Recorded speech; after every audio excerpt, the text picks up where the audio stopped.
Pues muy buenos días nuevamente. Vamos a continuar con las jornadas médicas del 50 aniversario de la Sociedad Médica del Hospital Ángeles Metropolitano, y para esta siguiente ponencia contamos con la presencia del doctor Héctor Ochoa Carrillo, quien es un médico ortopedista muy reconocido de nuestro hospital, ya con un historial muy grande. Pero bueno, originalmente yo conozco a Héctor desde su formación hace muchísimo tiempo y su actividad ortopédica en el estado de Sonora, que fue allá donde nos conocimos cuando todos éramos verdaderamente muy jóvenes los dos. Hemos llevado muy buena amistad todo este tiempo, y Héctor ha sido ya presidente de esta sociedad médica, me parece que en el bienio 2001, y también pues nos va a platicar sobre la evolución de la cirugía de la columna lumbar en este tiempo, que lo que acaba de pasar con anestesia también. Yo creo que la cirugía de columna lumbar ha evolucionado en una forma verdaderamente dramática de lo que teníamos hace 50 años a lo que tenemos en la actualidad. Y bueno, Héctor es un líder para eso. De hecho, venimos los dos del Congreso de Cirugía de Columna que acaba de pasar el mes pasado en la Riviera Maya. Y después va a hablarnos de su bienio. Así que, Héctor, este es tu micrófono. Gracias.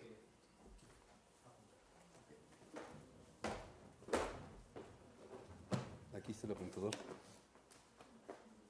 Gracias. Buenos días, gracias a todos por estar en estas fechas tan célebres de cumplir 50 años de la sociedad. Esa es mi oficina, donde estamos a sus órdenes desde hace ya 31 años que estamos aquí en la Ciudad de México, en este hospital. Y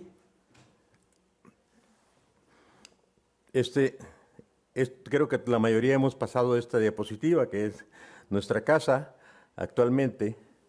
Y en estas 50 jornadas, de 50 años que cumple nuestra sociedad médica, que es un placer haber participado en ella como presidente en el año 2000-2001, ¿sí? Me pidieron que hablara sobre algo de mi tema, algún tema de mi especialidad, y entonces yo puse la evolución de la cirugía lumbar. La cirugía lumbar es la pionera de las cirugías de columna prácticamente, ¿sí? Sin embargo, yo siempre he dicho que tiene dos patologías, que una se llama inestabilidad y que la otra se llama compresión.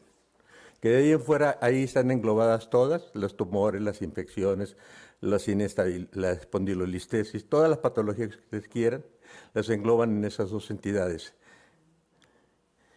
Sin embargo, no queda duda que gracias a los avances de la radiología, ¿sí? Eso fue muy importante para todas las especialidades y mucho más para la nuestra, para la ortopedia, donde los procedimientos de cirugía tuvieron un gran avance. Ya al día de ayer el doctor Marcos García nos hablaba específicamente de el aspecto radiológico, la historia de la radiología en México, ¿sí? En el mundo. En 1896 aparece aquí en México. Hay una discrepancia de 2 semanas publicadas. Entre unos dicen que fue primero San Luis Potosí y otros dicen que fue el Hospital Juárez de la Ciudad de México. Pero para fines prácticos esa es la fecha que se toma como referencia en la evolución de la cirugía, de la radiología. Ahí está la referencia donde se habla de los 2 meses de discrepancia, que si fue el Distrito Federal o fue la radiología. La radiología de San Luis Río Colorado. Decía Marcos ayer que en San Luis Río Colorado lo usaban desde el punto de vista de fotografía y daba hasta las muestras de cómo en la zapatería lo pusieron de moda para ver que el zapato exactamente le quedara a la mitad. Sin embargo, para nuestra especialidad había que sacar líquido cefalorraquídeo, y fue el doctor Quinqué en el año de 1891 quien viene y hace la primera técnica de punción lumbar y la obtención de líquido cefalorraquídeo. Eso viene a darnos otro avance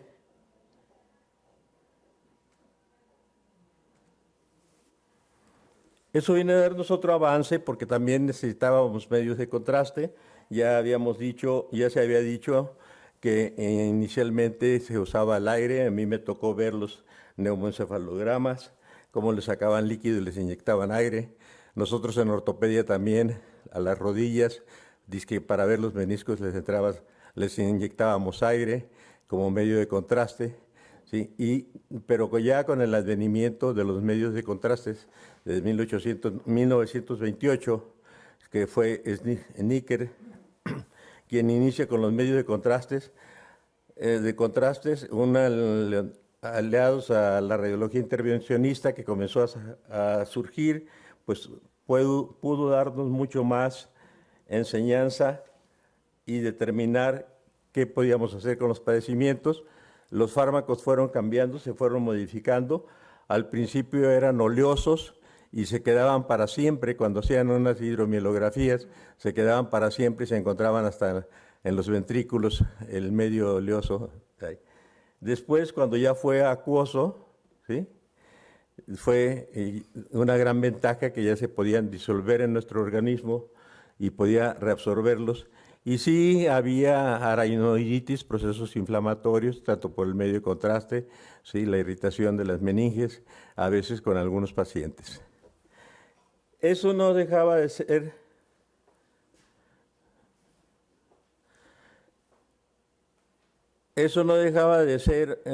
un problema, el ser un método invasivo, ¿sí?, y que tenía algunas contraindicaciones como daño tiroideo, ¿sí?, daño renal en los pacientes diabéticos, en los pacientes con creatininas altas, y tenía el daño venoso también que producían los medios de contraste.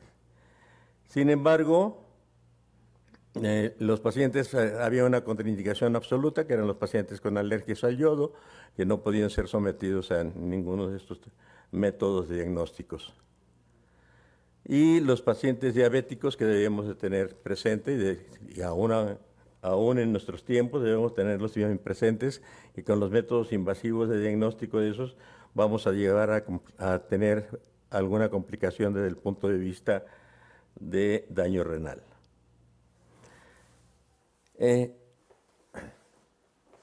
El primer tomógrafo aparece aquí en México en 1973. Fue un tomógrafo que no estaba aprobado por la FDA, que se lo da al Hospital Universitario de Monterrey, donde la primera toma tardaba 4.5 o 5 minutos, más o menos, para hacer una toma. Y ustedes recordarán que era el tomógrafo de cabeza y cuello, que únicamente se usaba para cabeza y cuello, y los cortes eran muy largos el tiempo que se usaba, ¿sí? Después vinieron evolucionando las máquinas modernas con mayores tecnologías. Hoy tenemos hasta 120 cortes por segundo, que es un proceso sumamente muy rápido, ¿sí? Se han ido incrementando y facilitando el trabajo de radiología en México. El prototipo, sin estar autorizado, fue usado bastante por los médicos del hospital universitario, presentándonos los primeros casos de tomografía, y viéndonos, ellos los hacían prácticamente en cabeza y cuello, pero sin embargo ya después comenzaron a intervenir en todas las áreas de nuestro organismo. Lo último que tenemos, y que es el estándar de oro para la patología discal y procesos degenerativos y procesos tumorales, ¿sí?, de columna, pues es la resonancia. Aquí en el hospital ya tenemos una que tiene más de 20 años, 25 años, y que tiene 1.5. Hoy hay unos equipos muy modernos, muy actuales, que nos dan unas imágenes muy bonitas. Que tenemos ese TELSA de 3.0, que da unas imágenes maravillosas. El apoyo de gabinete. Sin el apoyo de gabinete, yo creo que no hubiéramos tenido el desarrollo que hemos tenido en la cirugía de columna, o igual que en otras cirugías, ¿sí? La discografía tuvo su aplicación, su uso en algunas temporadas, se sigue usando cuando hacen mínima cirugía mínima invasiva, lo están usando todavía en algunos casos, ¿sí? La mielografía, que fue el estándar de oro en la época de los 70s, 80s, era el estándar de oro la mielografía, junto con la tomografía axial computarizada y la Mielotac que pedíamos, medio de contraste con estudio tomográfico, porque hasta ese momento no teníamos todavía resonancia magnética. Después de eso, las imágenes de resonancia magnética pues nos vinieron a aclarar y a resolver y a tener otro panorama de lo que es la cirugía de columna lumbar, ¿sí? Y permitirnos un buen desarrollo. Dentro de ellos también usábamos la gammagrafía ósea para algunos padecimientos, sobre todo infecciosos o tumorales, ¿sí? Junto hoy en la actualidad con el PET escáner, que es muchas mayores ventajas. La electromiografía es un procedimiento viejo, diagnóstico eléctrico, que sigue siendo vigente, está por entrar en ley, en la Ley General de Salud. Como en todo procedimiento quirúrgico se debe de tener un control de monitoreo transoperatorio. Y eso nos sirve para saber si estamos liberando perfectamente bien, si no hicimos daño a ninguna raíz o a ningún elemento neurológico, ¿sí? Y nos sirve también hasta para defensa en un momento de caso legal.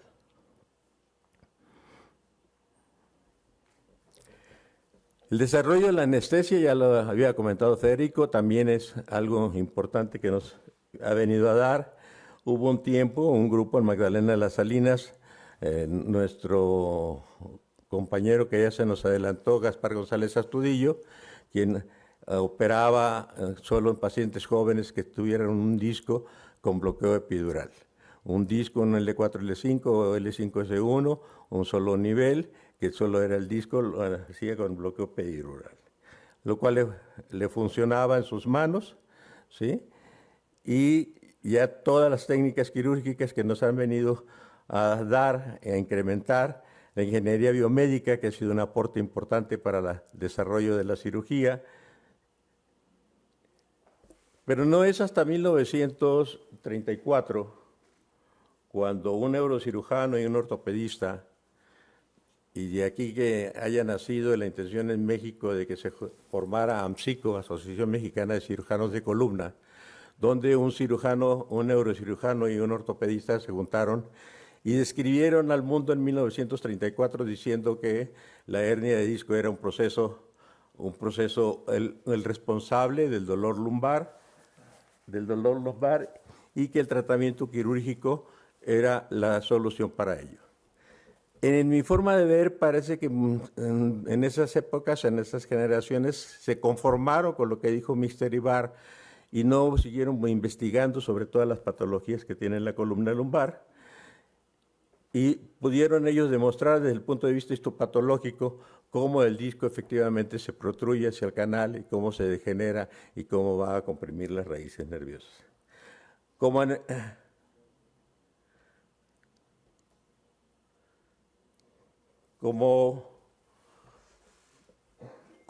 gente ya importante dentro de la columna de la cirugía de la columna lumbar, fue Harrington, quien comenzó a trabajar prácticamente con escoliosis, ¿sí? Las famosas barras de Harrington, y él fue el que hasta la época de los 80s todavía tenían alguna aplicación en alguna parte del mundo las barras de Harrington, y no teníamos más.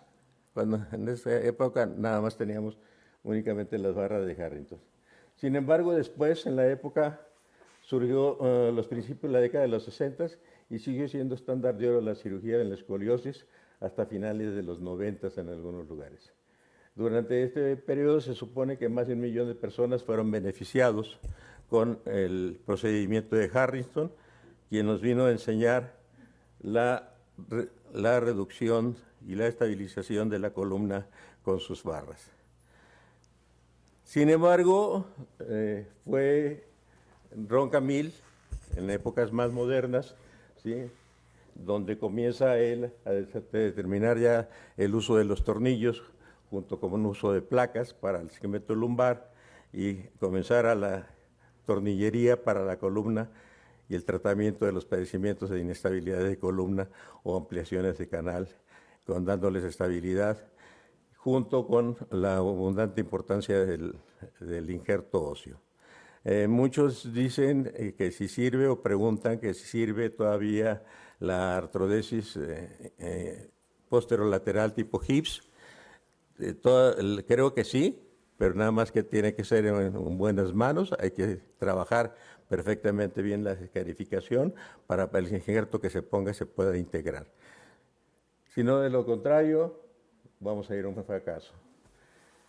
Se estabilizó los criterios de la cirugía posterior para la estabilización quirúrgica de las fracturas de la columna, ¿sí? Él fue jefe del Departamento de Traumatología y Ortopedia en el Hospital Intercomunal en 1970 al 75. Tuvo un desarrollo en concepto de la columna vertebral y contribuyó a la reputación en el área del tratamiento agudo de los traumatismos de columna lumbar. Incluso fue el que creó los helipuertos para que los pacientes traumatizados raquimedulares llegaran a los hospitales lo más rápido temprano y fueran atendidos en forma oportuna. Participó en la época de los 70s con algunos otros líderes mundiales en cirugía de columna, estando en Hong Kong, ¿sí? Con el doctor Arturo Hodgson, y en Honolulu con Clauwar, quienes son pioneros también de la cirugía de columna. Su interés por la patología de la columna incluye tumores, infecciones y problemas degenerativos que se estimula aún más. En noviembre del 76, el doctor Reynolds se convirtió en jefe del servicio de ortopedia del hospital, ¿sí? Dejando una buena escuela y dejando firmes los conceptos hasta del 63, que surgieron del 63, y tratando en los años muchos problemas de cirugías de inestabilidad de cuarta y quinta y primera lumbar, primera sacra y quinta lumbar.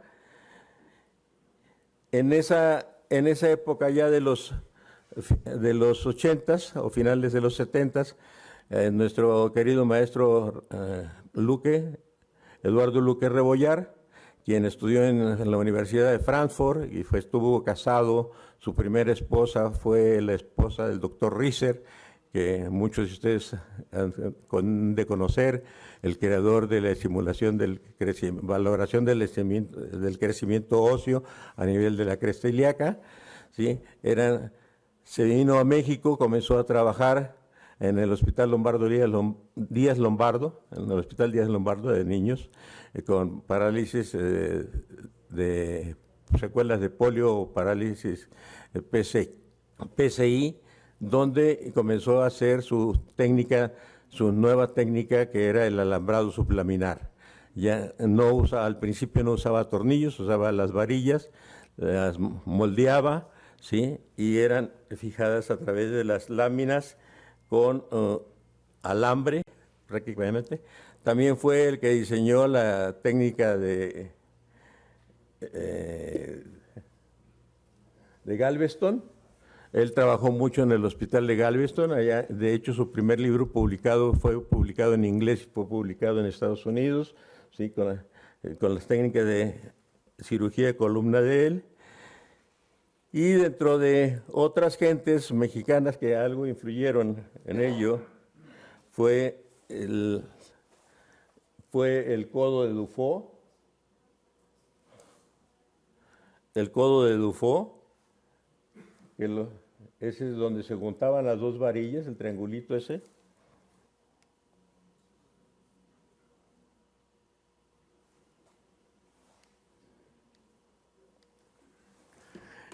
Y que servía más que otra cosa para protección de la piel y darle un poquito más de estabilidad donde se cerraba el triángulo, famoso triángulo de Dufault.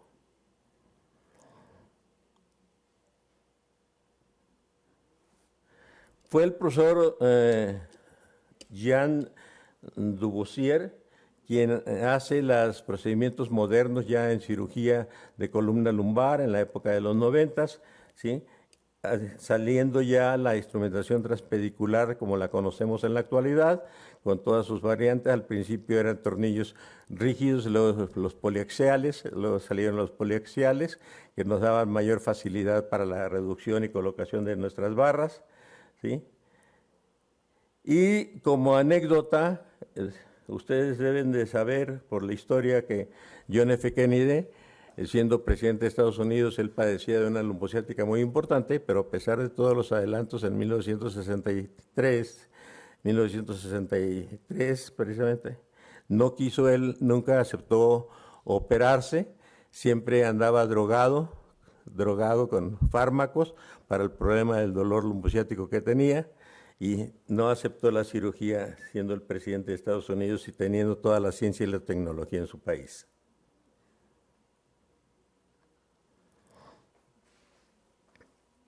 Por eso pasó el resto de su vida con manejo con narcóticos, y fue alguien que constantemente se incapacitaba durante horas en su oficina cuando tenía los procesos inflamatorios severos de dolor. ¿Qué se hacía antes de los 70? Se hacía esto. Imagínense a alguien que tiene una fractura de un cuerpo vertebral, ¿sí?, y que le ponen un aparatote de yeso de esos. En el centro médico había yeseros, quien los hacía y los recortaba y los ponía, y quien los quitaba también, ¿sí? Pero mantener esos corsets de yeso era un sacrificio tremendo, y mantenerlo durante 3 o 4 meses era insoportable. Antihigiénico, terminaban llenos de escaras, y eso era lo que se hacía antes que se estuviera la cirugía de columna lumbar con las técnicas actuales.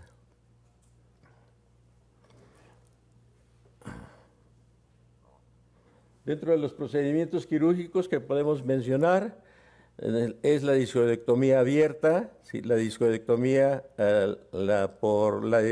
discodectomía por microdisección, ¿sí?, usando el microscopio, ¿sí?, la ampliación del canal lumbar, el recalibraje enseñado por el maestro Senegas, un médico francés, las cajas intersomáticas que fueron saliendo, cada día parecían más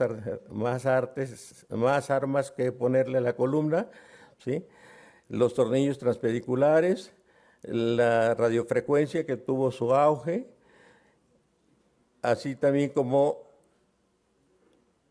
los tornillos facetarios que tuvieron un auge en una temporada donde pensamos que nos venían a solucionar los problemas facetarios, que sin embargo ya pasaron a la historia, ¿sí? El uso del rayo láser en una temporada también se practicó en la cirugía de columna, con algunas expectativas que parecían maravillosas, pero que a la vista, a la larga, no han sido tan específicas y tan beneficiosas como se esperaba. Los injertos óseos los bancos han venido a ayudarnos mucho para estas cirugías que se requiere de mucho injerto y una gran cantidad. Entonces los bancos han venido a solucionarnos estos problemas. A mí me tocó todavía que para vaciar un quiste óseo neuroesmático le pedían al papá que viniera a donar hueso, y en una sala ponían al papá para sacarle el hueso y posérselo a su hijo donde tenía la zona del quiste. Me tocó verlo en la residencia, ¿sí? La matriz ósea es un biológico compuesto manejado químicamente, ¿sí? La cifoplastía, la gran ventaja para las fracturas por osteoporosis, ¿sí?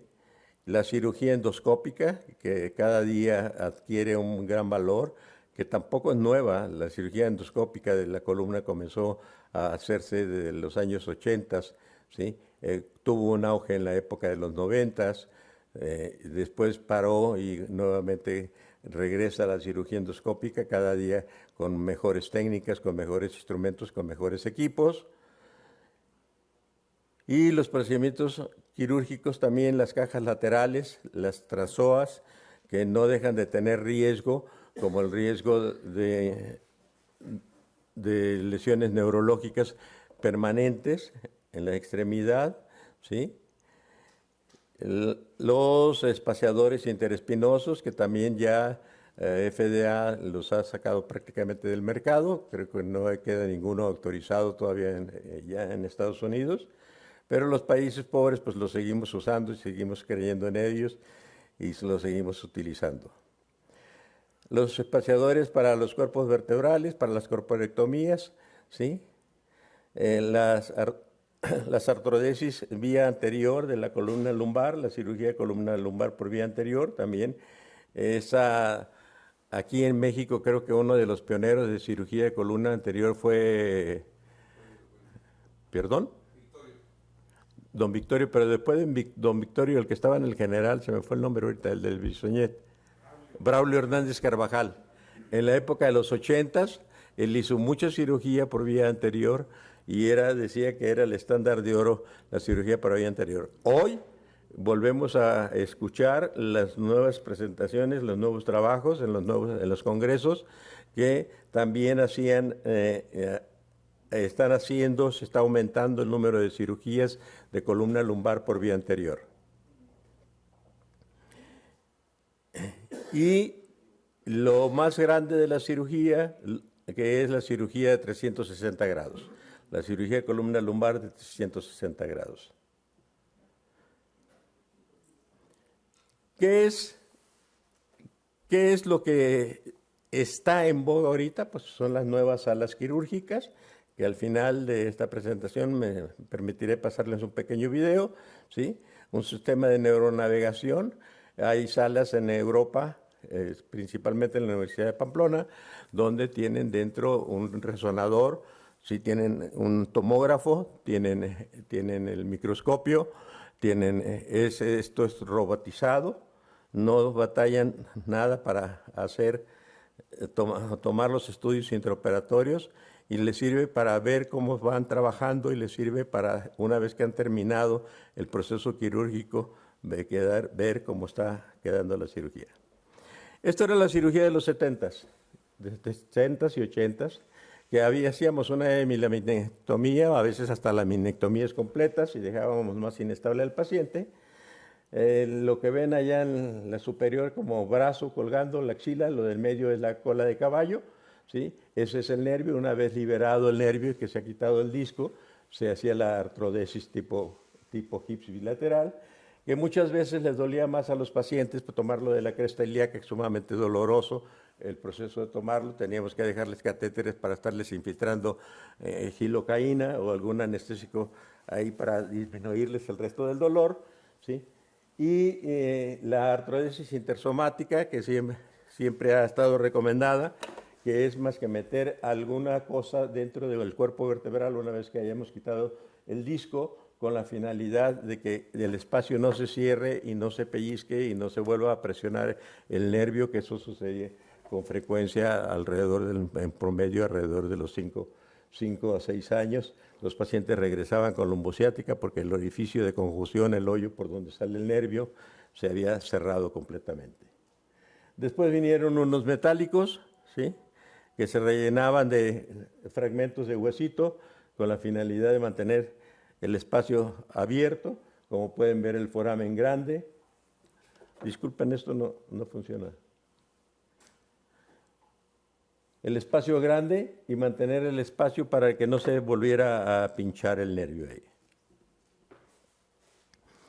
Después una serie de cajas, de todas, cajas tipo banana, cajas para cirugía anterior, cajas rectas, salieron metálicas, ahora la mayoría son de PICT, algunas otras son ya con aleaciones con titanio y aleaciones de fosfato de magnesio.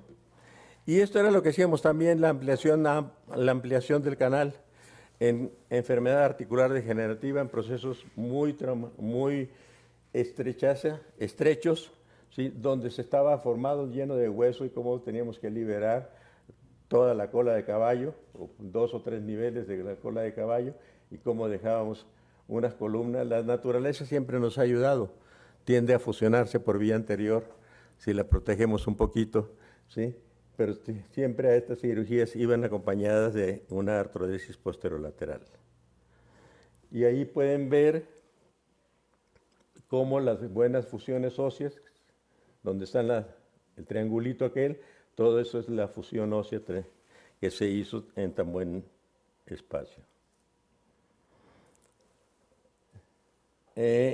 A mí me tocó ver la cirugía anterior también por jefe de servicio, el doctor Antonio Maldonado Urbe, un médico de Coahuila, que era el jefe de servicio de ortopedia del Hospital San José, de alta especialidad en Puebla, que ahora es el Centro Médico Manuel Ávila Camacho, ¿sí? Que hacía cirugías por vía anterior y como no había que ponerles en la época a finales de los 70, pues se le ocurrió ponerle 2 grapas por delante y meterle un injerto y ponerles 2 grapas por delante, ¿no? Lo descomprimió por delante y le puso 2 grapas. ¿Serviría o no serviría? Eso sí ya no les puedo decir. Después con las instrumentaciones que nos han servido mucho aprovechando el mecanismo de la ligamentotaxia, ¿sí? Para las fracturas, la fijación in situ de la fijación de 2 niveles arriba y 2 niveles abajo, con todos los tornillos y las varillas que se ponen, ¿sí? Esto nos ha venido a resolver mucho los problemas que antes se tenían de los yesotes, esos que les mostré que se tenían que poner. Y la gifoplastía, que es a través del pedículo del cuerpo vertebral, pasar una aguja, pasar un balón, ese balón se infla, ¿sí? Se va compensando la altura y después se llena de cemento para hacer las reparaciones de la fractura por osteoporosis. Eso no quiere decir que vamos a curar la osteoporosis, sino a lo contrario. Eso llevamos al paciente a que va a tener una mayor resistencia y que muy probablemente el cuerpo superior o el cuerpo inferior va a tender a fracturarse. Los espaciadores, cuando recién salieron, nos atrevimos a usarlos solos. Aprendí a hacer la discodectomía y a poner el espaciador, sí, pero siempre con injertos. Si ustedes ven ahí que a los lados se ve la zona de injerto a ambos lados, la parte blanca que se ve a los lados de la columna, son zonas de injerto para lograr la artrodesis.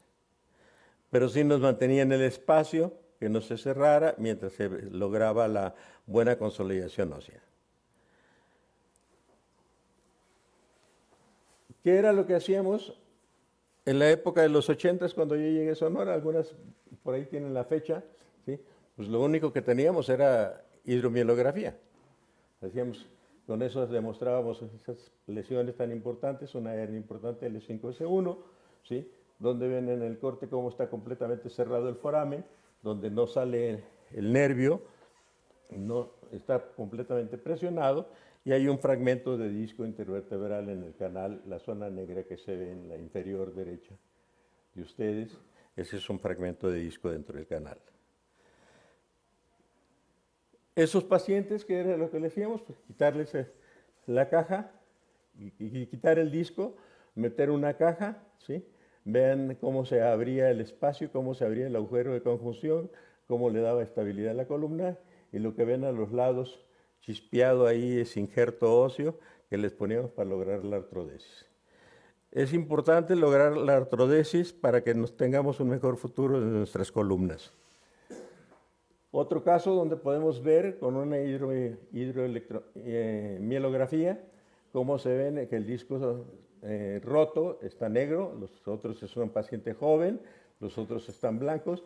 Pueden ver arriba la disminución del L4, L5, el espacio, cómo está, y el agujero de conjunción, muy parecido al anterior, sino nada más que un nivel arriba. Y una vez que se ha hecho la descompresión y que se ha metido en la caja, cómo se restablece nuevamente el orificio de conjunción por donde sale el nervio y se estabiliza con 4 tornillos y 2 varillas.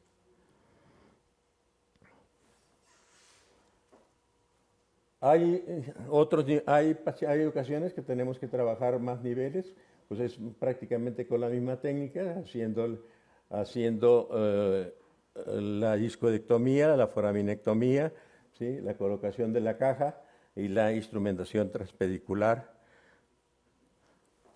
En ocasiones apoyados con cajas y espaciadores interespinosos al principio cuando salieron, ¿sí? Y los procesos degenerativos ya vimos pues cómo se abrían Y vean ustedes este paciente, qué buena consolidación ósea hizo, qué buena artrodesis hizo, ¿sí? Sin embargo, sin caja, nada más con el espaciador. Estaban diseñados para usarse hasta 2 espaciadores, pues los poníamos en 2 lugares, lo usábamos al principio para disminuir las posibilidades de enfermedad del segmento adyacente, que se reproduzca una lesión discal arriba, ¿sí? Y mantener el espacio, pero sin embargo a través de eso la enfermedad discal adyacente sigue siendo una complicación dentro de la cirugía de columna. Algunos otros pacientes con algunos otros niveles estabilizados, ¿sí? Las grandes escoliosis, cómo son tratadas en la actualidad con instrumentación, a veces hasta los ilíacos, las toma hasta los ilíacos y con eso aparte se les cura la anemia, pero no es cierto. Les cuesta más caro, entre más fierros les pongamos a nuestros pacientes. Los tumores no escasan, las infecciones. ¿El de arriba? Este.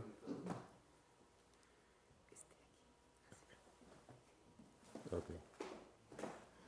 Los tumores, las infecciones, perdón. Esto es una disitis, es un paciente diabético de aquí del hospital, 48 años, diabético crónico, que llegó con un dolor lumbar, pero vean ustedes lo que nos encontramos con las radiografías. La destrucción tan tremenda del cuerpo vertebral, ¿sí? Y vean ustedes esta toma, parece una boca de tiburón, donde está destruido completamente todo el hueso. ¿Qué nos ha venido a dar más enseñanzas sobre todo esto? Lo que nos ha venido a dar enseñanzas es el PET, que nos ha ayudado bastante para ver hasta dónde están las lesiones infecciosas, igual que las lesiones tumorales, ¿sí? Y que tenemos que hacer la reconstrucción, en 360 grados. Vean el haber quitado 2 cuerpos vertebrales, cómo se tiene que sustituir por un tubo lleno de injerto óseo, cómo lleva una instrumentación lateral, pues la columna, y la instrumentación posterior, para poderle dar estabilidad y calidad de vida a esos pacientes.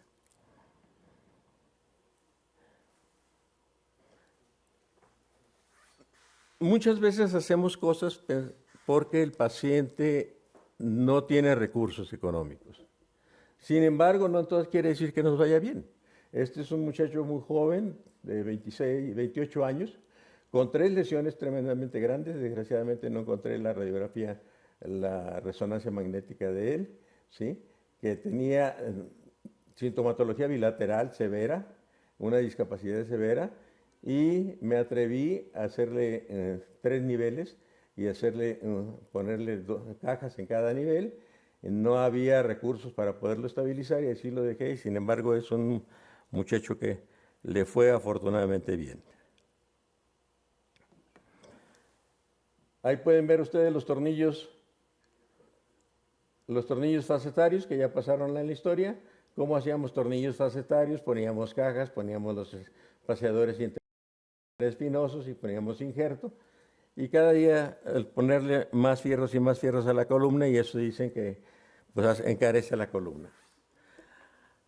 Hay momentos trágicos en la vida donde prácticamente muy poco podíamos hacer, ¿sí? Con estas lesiones tan severas, que son lesiones irrecuperables, que hacíamos las fijaciones para darles estabilidad a ese segmento, ¿sí? Y tratar de rehabilitarlos con los miembros torácicos para que pudiera hacer alguna actividad, mantenerse sentado, tener mejor movimiento, ¿sí?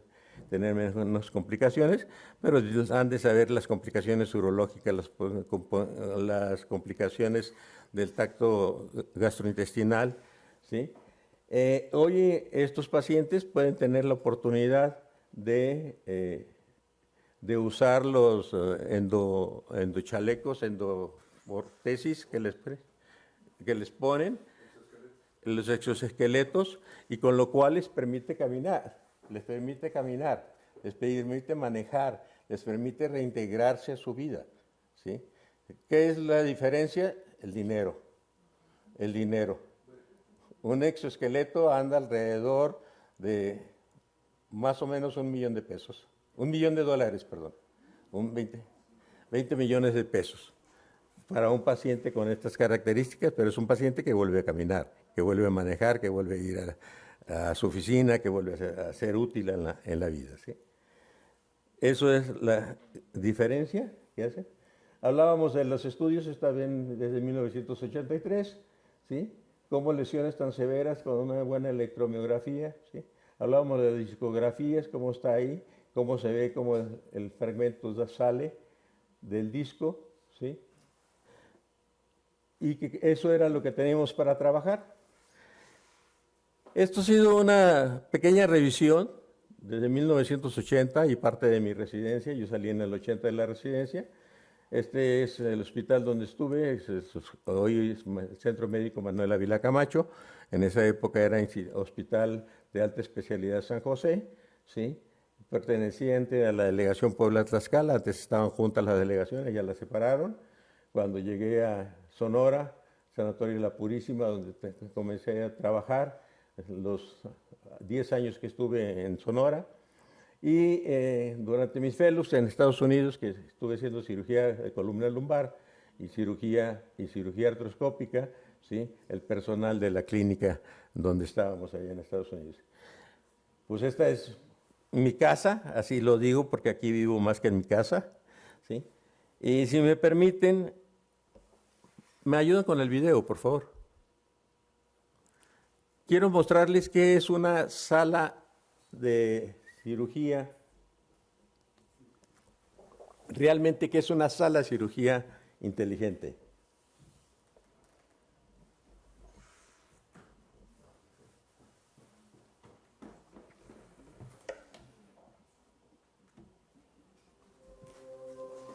Esto es en la Universidad de La Barra, donde tuve la oportunidad de estar.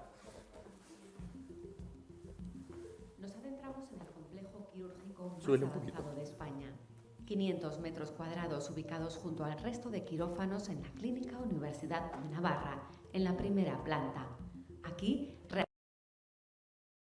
realizar intervenciones con la máxima precisión es posible. Es un complejo único, en primer lugar, porque cuenta con una resonancia de alto campo intraoperatorio. Esto nos permite comprobar la eficacia de la cirugía antes de terminar la intervención y mejorarlo si es preciso. Permite la cirugía en tiempo real. El cirujano, al hacer nosotros la resonancia, puede establecer si queda tumor que extirpar, si la extirpación ha sido completa, o si la extirpación tiene que continuar según las imágenes que nosotros obtenemos en el estudio. El equipo se utiliza también en niños con tumores cerebrales, así como otro tipo de neurocirugías como la de Parkinson. El equipamiento que hemos instalado, sea de 3 Tesla, permite además contar con todas las posibilidades de la resonancia magnética avanzada. En esta imagen, por ejemplo, podemos ver la tractografía que nos muestra las conexiones neuronales y nos ayuda a diseñar el mejor abordaje posible a un tumor sin producir lesiones en el cerebro. En la Clínica Universidad de Navarra acabamos de instalar la primera resonancia intraoperatorio de alto campo que se instala en España. Junto a ella también hemos instalado 2 equipos de radiología robotizada, uno de ellos es el que tengo yo a mis espaldas, y todos estos equipos lo que nos van a permitir es aumentar la precisión en las intervenciones quirúrgicas. Desde luego de máxima precisión. Podremos y podemos ya de hecho disponer de todos los datos que nos ofrece el sistema de historias clínicas de la Clínica Universidad de Navarra. Es o podría ser algo parecido a la cabina de un piloto de avión en la que toda la tecnología está disponible a su alrededor. Con ello, la seguridad y precisión es máxima. Esta inversión lo que nos ha permitido es poder disponer de un equipo quirúrgico único en Europa. Las 2 salas híbridas incorporan un detector plano y un tubo de rayos X en un arco C móvil instalado sobre un robot de 6 ejes. Permite alcanzar en la práctica cualquier posición para obtener la imagen óptima de cada paciente y en cualquier momento del procedimiento. La versatilidad del movimiento del brazo robotizado hace que radiólogos intervencionistas, hemodinamistas y cirujanos puedan trabajar de forma simultánea en procedimientos mixtos y con la ventaja de una baja dosis de radiación. En estas salas se realizan cirugías vasculares como el implante de endoprótesis, procedimientos cardíacos como la colocación de válvulas cardíacas por métodos mínimamente invasivos, cirugías otorrinolaringológicas, procedimientos hepatobiliares o traumatológicos como implantes de columna, entre otros procedimientos. Y con la máxima precisión y seguridad, porque el escáner genera imágenes del interior del organismo en 3 dimensiones, de manera que el cirujano controla en tiempo real todos los parámetros. Y una vez finalizada la intervención, la imagen avanzada les permite valorar el resultado final.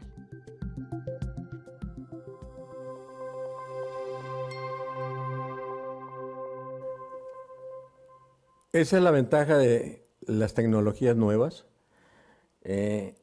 Sé que es muy alto el costo de estos quirófanos, pero tiene unas imágenes y una calidad y una precisión insuperable, y los tiempos de cirugía son sumamente muy cortos, las complicaciones son mínimas, ¿sí?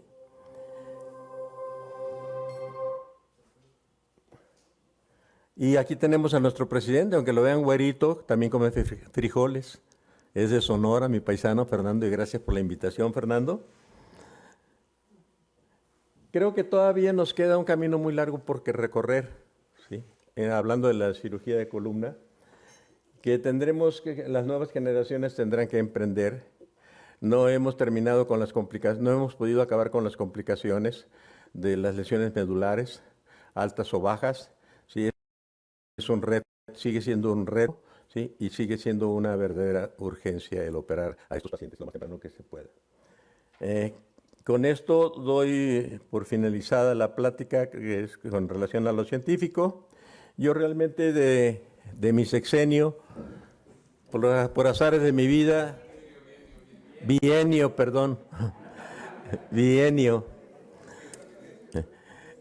de mi bienio, no tengo imágenes realmente.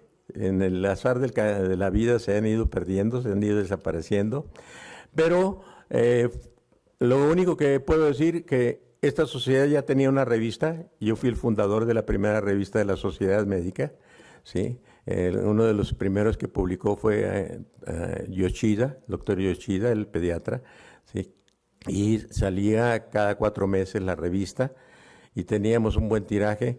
Y en el primer congreso del Grupo Ángeles, que fue en Cancún, en el Hotel Camino Real, ahí tuvimos un stand donde presentamos la revista, ¿sí? Y después ya cuando el grupo adquirió el hospital, pues ya nos dijo que tendría que desaparecer porque tendrían que ser una revista corporativa.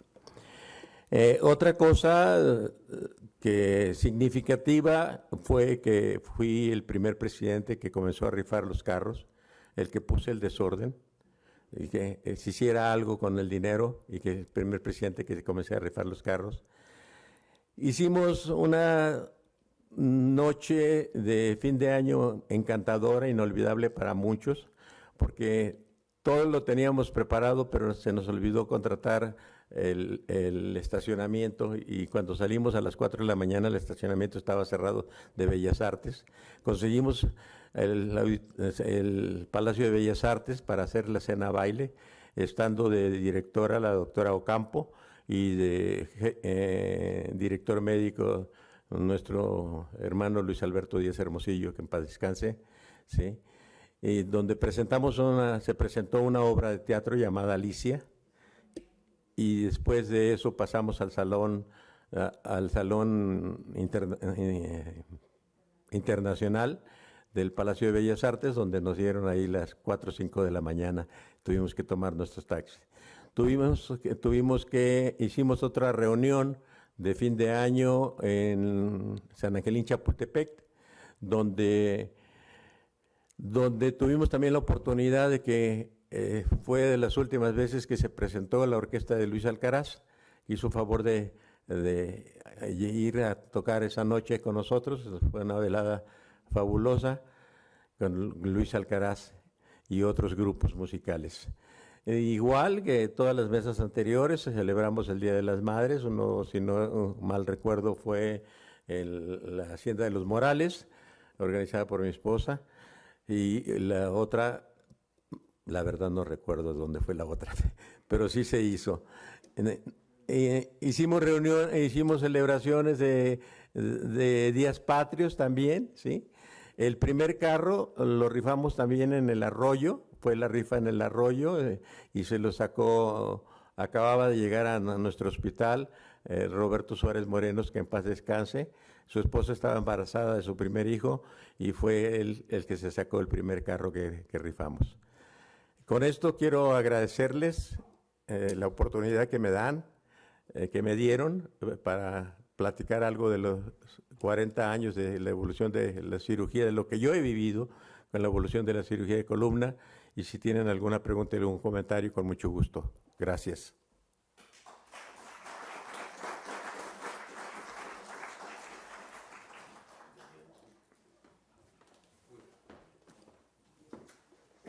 Yo creo que los espantaste mucho con las imágenes que se ven de la cirugía de la columna, pero creo que es una cosa que, igual que como dijimos para anestesia, es lo que ha pasado en el tiempo.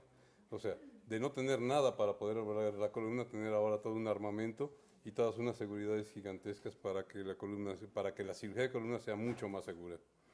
Tu bienio, pues a mí no me tocó, fíjate, No pero te tocó. pero yo creo que fue un muy buen bienio, porque sí se conocía en la historia que trabajó mucho ese bienio donde tú estuviste de presidente. Muchas gracias. Pues muchísimas gracias, te agradecemos a nombre de la Sociedad Médica tu participación, que ya sabes que es tu casa. Y bueno, no te lo doy porque no sé. Las estatinas, yo creo que las necesitas más que yo porque yo sí me las tomo. Ok, gracias. Muchísimas gracias, Héctor. Muy bonita la plática y nos hace recordar muchísimas cosas.